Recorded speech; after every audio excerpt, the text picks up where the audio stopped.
Good morning, judges, MC, parents, teachers, and fellow contestants. Words are free. You can say anything, but in our words lies the power of life and death. Once upon a time, there were 3 young boys who fell into a deep pit. They cried frantically for help, but nobody who passed by had any intention of helping them, and instead, they watched down on them with cruelty. The first boy was brave enough, so he started climbing up, but the bullies kept on shouting mean and embarrassing words to him. You can't do it, you're so weak, you're such a loser. So he fell back down and died. The second boy followed in his friend's footsteps, climbing up, almost reaching the top. But too bad, those words got to him too quickly, so unfortunately, he faced the same destiny. The last boy climbed and climbed, and by the time he reached the top, the bullies were shocked. The more they shouted, the more he would climb, which led to the bullies being more confused.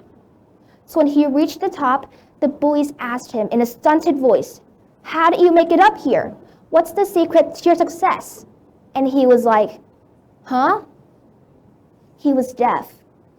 When he was looking up, he thought that the bullies were cheering him up by shouting words of encouragement, so he kept on fighting.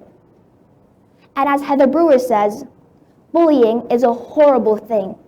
It sticks with you forever. It poisons you, but only if you let it.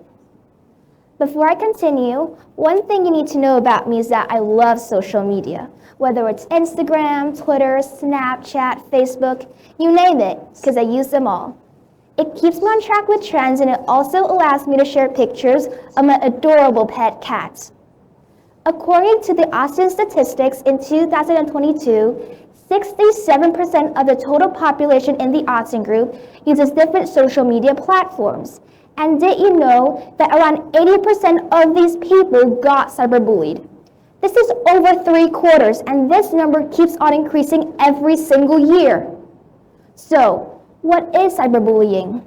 You might have heard it before, maybe in school, at work, or on the morning news. Cyberbullying is when people get bullied online. It often happens on social media, but it could also be present in text messages and even emails. When experienced it, the victim could lose their self-confidence, get depressed, or worst of all, commit suicide. An example of this would be a story of a 13-year-old schoolgirl. She was just a normal student until one day when her friends on WhatsApp decided to post personal pictures of her without having her consent. Then days after, she was found dead. This has taught us that suicidal thoughts and actions can happen very easily, and things like these keep on happening consistently because most of us aren't taking this seriously enough.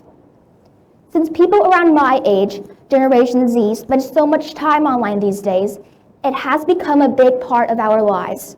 And we all know that when things are posted on social media, it is almost impossible for those posts to be forgotten.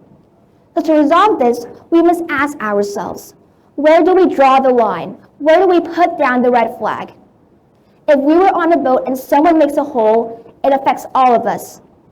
That is why our ASEAN countries should come together to raise awareness and educate more people, especially to the young generations and to new users to social media. We can't work alone, and we must work together. And or as my English teacher, Mr. Harry, says, all for one for all, from Alexander Dumas.